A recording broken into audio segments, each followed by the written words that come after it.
Now, we did this particular march is number one to demonstrate women that it is possible that three-wheelers can be driven by women. Second, these are durable. Kanyakumari to Kashmir, nothing happened to these vehicles, right?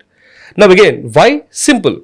Cancellation by women drivers is very, very less compared to cancellation by men. Are you able to understand? Second, again, the way women maintain themselves, hygiene, and then the way they treat the customers. So Uber is happy, we are happy. Third, regularity to job and the desire to do well. Because for electric vehicles, the more they run, the better it is for them to earn, right? So again, from a commercial perspective, I get better marks employing women compared to, not that I have something against men, right? But this is just choice. So I'm more than happy right now to say that 30 to 35% of my fleet is run by women drivers, and all the metrics in that fleet, whether it is vehicle uptime, whether it is regularity to job, whether it is customer satisfaction, everything, all those metrics speak very high and positive about this initiative. So working with the government rule and the policy and the new idea, it can be tricky, I believe. So how did you balance that innovation, especially in the industry, in the field of EV space, I believe?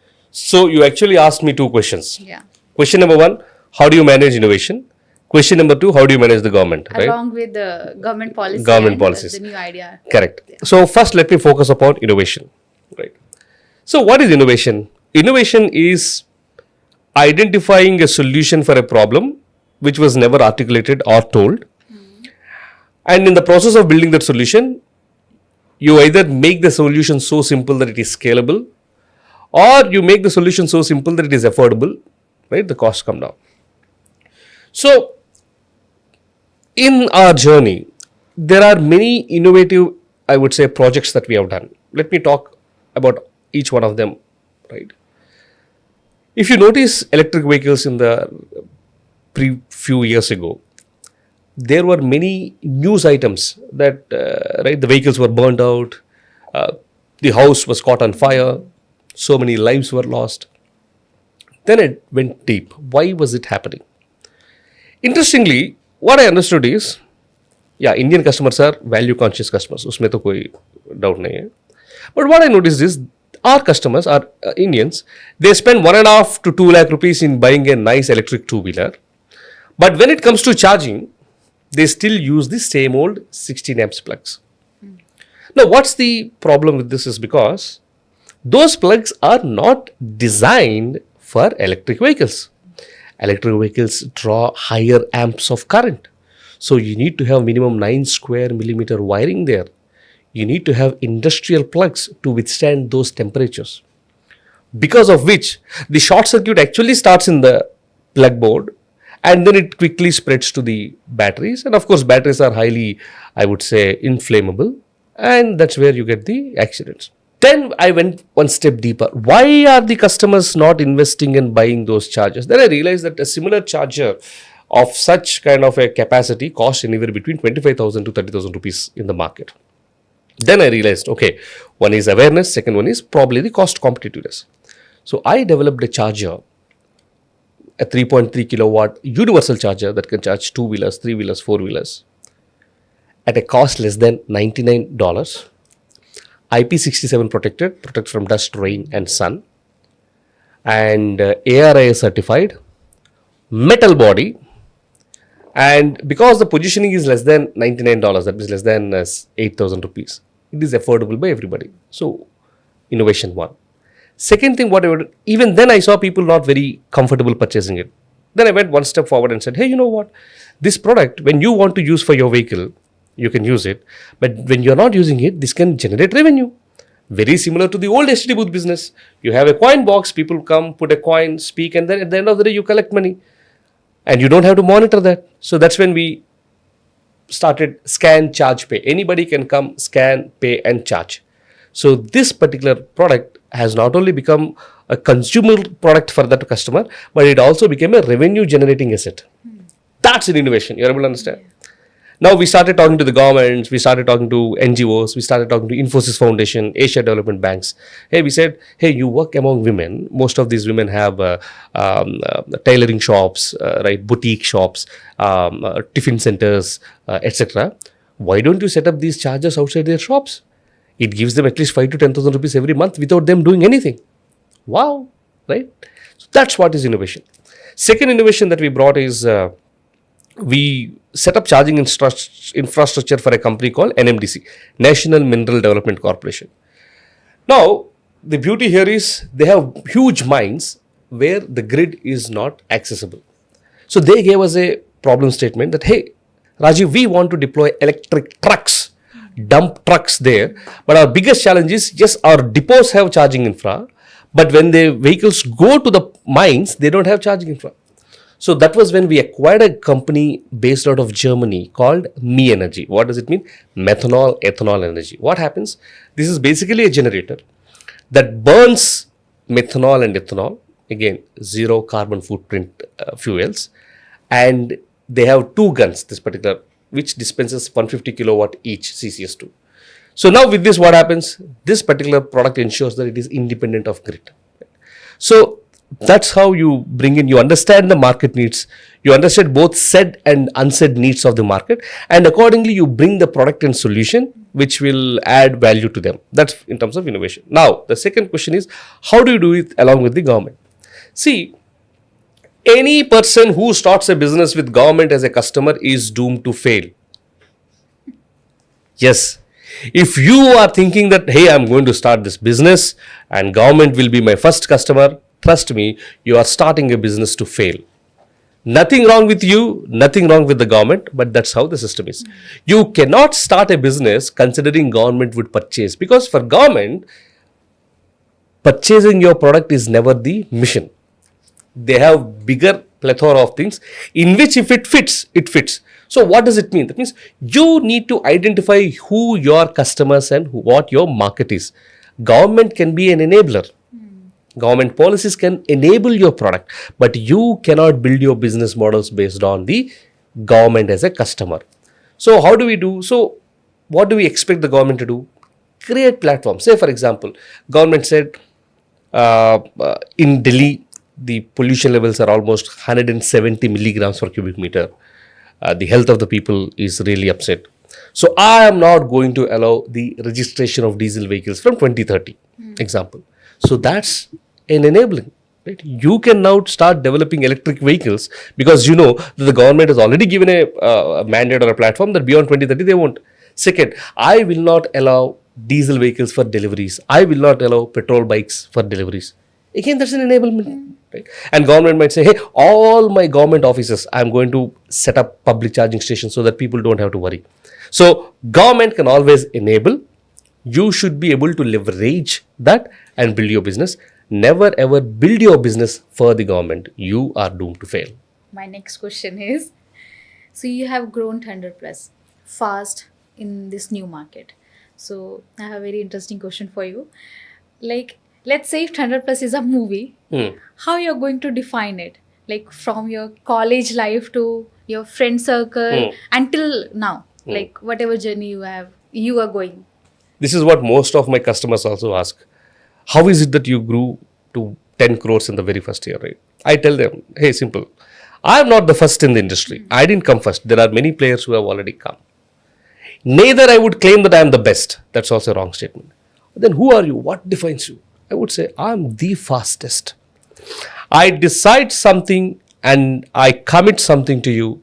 Consider it done. Because my decision to implementation time frame is very, very short. That's what I tell my team also. The cost of not making a decision is always higher than the cost of making a wrong decision. Get it very, very clearly. The cost of not making a decision is always higher than making a wrong decision. So I tell my team, with the given information, constraints, whatsoever you have, decide. And once you decide, move forward. Course correction required, we will do it. But just because you don't have enough conviction, you don't have enough information, you don't have enough whatsoever things, don't sit on the decision and then wait things to happen, right? So from a movie's perspective, if we were to say we are an action-filled movie, right? We are like the Rohit Shetty's movie, right? Where there is an action every scene. And of course, times like this, when we talk to definitely beautiful hosts like you, we think about some nice Bollywood songs kind of a situation. But ours is a very adventure and action-filled movie, and our time frame from decision to action is quite quick. And even if certain mistakes happen, we are very quick to course correct. Again, we are not into blame game, because we know when we are taking decisions and moving fast, we may not be 100% perfect. That doesn't really matter.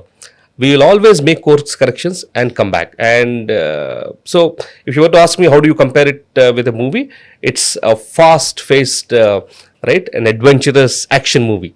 War 2 is anyway getting released. Probably ThunderPlus is synonymous to War 2. Okay, I've asked you about your journey from your like college life. Yeah, I come from a small town called Shrungavarampu. Very tough to pronounce for French from north, right? So we call it Escota. Okay, yeah. And in fact, most of my studies until my early primary school, it was all in the local medium. I still remember once my teacher was asking a question and she said, "You will have to respond only in English." Okay. So I knew the answer. I wanted to respond. So मुझे बोलना है, right? मैं answer करूंगा. That's the Hindi version of it. Yeah. Correct. So मुझे is I, बोलना है is tell, told, telling. I had absolutely no clue. So when my teacher asked who would answer this question, I raised my voice and I screamed at the top of my lungs saying, I telling, because I was from a Telugu medium school. The whole class burst into laughter. Okay. I felt really bad. I really felt bad. I felt humiliated. This was in my fourth standard. Then again, by God's grace, I made a decision then. Okay. Until now, things were not in my control, neither my school whatsoever. But when I grow up and when I speak, everyone must listen in awe. So since then, I enrolled myself into special grammar classes. I worked upon even now my accent is not that right. I continue to work, right? I added a lot of vocabulary, etc. And trust me, God has given me opportunities where the ministers, the chief ministers, the chief secretaries were in the audience, and I had an opportunity to deliver talks. The leaders of different organizations, including the co-founder of Tesla, were in the audience, and I had an opportunity to talk, right? So probably what I would say here is there's nothing that is impossible if you decide. So that's why that was my humble beginning. And from there on, I had an opportunity again by the grace of God to enter into world's or premium institute, IIT Madras Indian Institute of Technology, where I met some of the brightest minds. In fact, Ather, that you all know, Tarun Mehta and Swapnil, both of them are from my same hostel. They are 1 year junior to me, and we are from the same engineering department, right? Then after my engineering, I joined a company called TVS Motors as a design engineer. From TVS, I joined Bosch, worked in Germany for about a year's time. And from Bosch, I moved to Mahindra, and from Mahindra to Ito Motors, Mahindra to Gati Logistics to Ito Motors. From Ito Motors, I received a call from the government of Andhra Pradesh asking them to develop the EV charging policy and lead their investment promotions. So I was with the government of Andhra Pradesh for about a year and a half. Then after that, I thought, okay, I must expand my wings. So I went to US, finished my MBA, saw the world is very big, a lot of opportunities, came back, and then I started multiple companies, and one of that is ThunderPlus. So the journey, by the grace of God, has been good. And probably I hope you are inspired, but even if you are not inspired, maybe what I would like to say is, do not be limited by your language skills. Do not be limited by your education. Do not be limited by a thought that I come from a small gaon, right? A small town or a small family. No. You definitely have no control on all of these things. But what you have control is yourself. Right? You have two options. Continue to blame upon parents, continue to blame upon family, continue to blame upon your financial situations and be there. Or pick up that responsibility and say, hey, I have no control there, but I have control on myself. Work in yourself, invest in yourself, learn, understand, grow, meet, learn. Trust me, when you start working in yourself and when you're able to see where your future yourself want to be, nobody and nothing in the world can ever stop you. Who motivate you? That's a good question. So, my favorite book where I get a lot of inspiration every day is Bible. In Bible, there are few specific, I would say, verses or sentences which inspire me a lot. The first one it says, "Do you know a man who is skilled at his work? He will not stand before ordinary men, but before kings." So that is very clear that means you need to be really, really skilled at what you do. No mediocre performance, no intermediate performance. When you do the job, that needs to be the world's best deliverable, right? Second one, it also says that, if you do that really well, I will make your feet like hinds feet and make you walk upon high places. That means once you start doing it well, there are only those high places that you go. And it also says that if you lack wisdom, you ask, it shall be given, right? So I think these three are my biggest motivators. And of course, you learn every day everything from everybody. So I believe that if you have the heart to learn, if you have the passion to be inspired, everything, every living being, every person can actually inspire you. It's all about you, how you draw that inspiration. So like everyone is listening your podcast obviously, and everyone need a motivation from your side. So I just want to know if anybody, like those who want to start their career in EV especially, how they can start and how they can be a part of your journey. Yeah. These days, these are the days of entrepreneurship, right? Everybody wants to start something on their own. Everybody wants to build. So I provide a platform to all of them. They can become ThunderPlus franchisee partners. What does it mean? It means this, right? If you look at the other, again, this is where innovation comes to the picture. If you look at a regular electric vehicle charging franchise, it costs anywhere up and above 30 lakhs, 50 lakh rupees. That way, I'm limiting this from people. Only people who are able to afford can do that. Then I thought, why can't a regular Aam Aadmi who has the desire to start at a smaller level, can't he do it? Right? All he needs to do is some space. Maybe he will have space outside his shop or outside his home. And he needs some technology support which I can give. So from a 30 lakhs franchisee fees, ThunderPlus franchisee fees starts at 2 lakh rupees only. Does it mean that I don't have bigger ambitions? Of course. See, if you have an empty space, say for example 500 square yard space, and probably it is on the highways or it is on a prominent place, and you want to convert that, then we have franchises at 30 lakh rupees also, which can, of course, the more invest, the better you returns are, right? So for anybody who wants to engage with ThunderPlus Business Partners Program or ThunderPlus Franchise Program is something. Somebody might say, hey, I only have money. I don't have land, or I don't have space, I don't have power. What do I do? I said, hey, we have Business Partners Program. As part of which, what we do is, we give you partial ownership of a charging station. Say, for example, one charging station to set it up has costed 1 crore rupees. And say it is giving us close to around 18 lakh rupees per annum, right? 18%. Now, if you were to say, hey, Rajeev, I have 30 lakh rupees. I would say, yes, 30 lakh rupees, I will make you a 1/3 owner of that particular station, and I will start sharing 1/3 of the 18 lakhs with you, which is, say, for example, 6 lakhs, right? So, franchisee program is something that you can associate with. And second thing is business partners program. Both of them are great opportunities for you to begin your entrepreneurial journey in the EV industry. I love reading books. Okay. So I really want to know, which is your favorite book? See, there are multiple books that I love. And one of the best books which I continue to read. And there is one book called 1 Minute Manager. Right, that you really need to pick it up. And there is also another book which I started reading right now. Basically, this is called the high octane or high frequency person. Basically, this book encourages you to stay hatke, right? And any such kind of leadership books I really love to read. Any particular like business related a book you suggest? So definitely, financial education is something one needs to really understand. Again, financial education is not that, I would say, I don't necessarily say that they will only have to get it from the financial books. For example, Rich Dad, Poor Dad, right? A beautiful book that talks about right, the fundamentals of financial education. And then Psychology of Money is again another good book. Right. So these are fundamental books. They are good narrations, and at the same time, they teach you the fundamentals of finance, etc. Yeah. What one thing you are going to suggest? See, one thing is be curious always, right? And do not ever feel ashamed of trying to know things that you do not know, right? For example, have you started walking from the day you were born? No. You fell few thousand times before you took that first step. Have you started swimming as soon as you're put in a pool? No. You practiced for weeks before mastering the strokes, right? Have you started coding? Absolutely. Have you started editing the day you picked up a computer? No, right?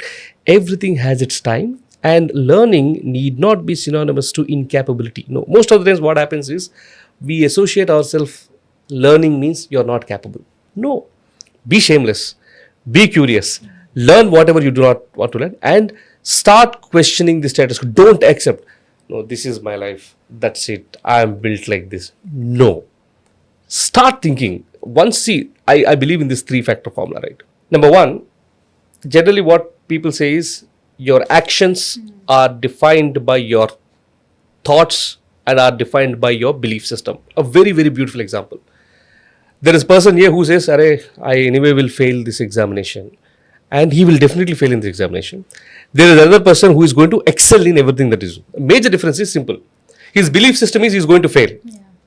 So his thoughts are fail. Will he prepare for the exam? No, because he believed that he is going to be a failure. His thinking also in the same direction, and hence the actions also will be the same. Now what happens? These actions will influence his belief system, and he will continue to be a downward spiral.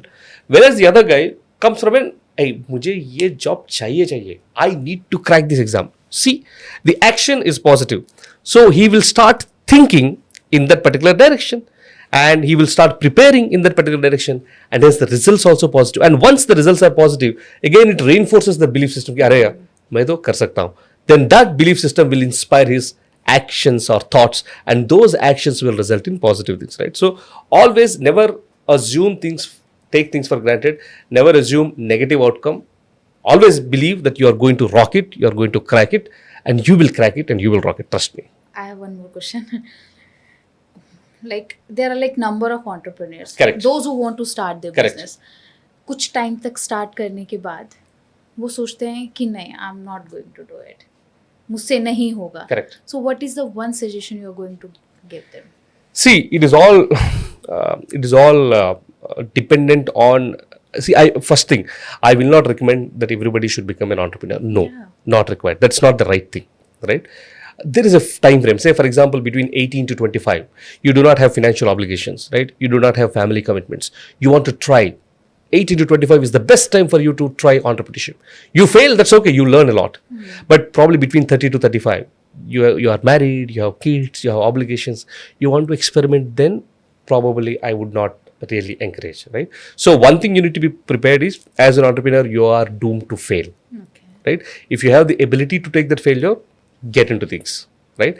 If not, even when you're working, work like an entrepreneur, right? Work like an entrepreneur. That's what you say. End-to-end responsible. When something comes to you, you are accountable. You work like the owner of that particular business, right?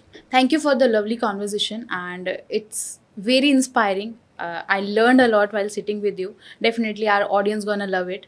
And thanks for coming to our podcast. Thank you very much, Navneet, for having me. And trust me, you've been an amazing host. You brought the, I would say, right precepts, right learnings for the audience to learn. And for all the audience, electric mobility as an industry is a beautiful industry with a lot of opportunities awaiting you, right? Seize the opportunity. And if you want to succeed, we are all here to support and help you. Once again, I think Karo Startup, you have been doing an amazing job in inspiring people to take the path less traveled, right? That's Thank the you path so of much. entrepreneurship. Thank you so So my kudos to the founders, my kudos to the entire team. And I look forward to meeting you again. Thank you so much. See you. Same. Bye. Same. Thank you.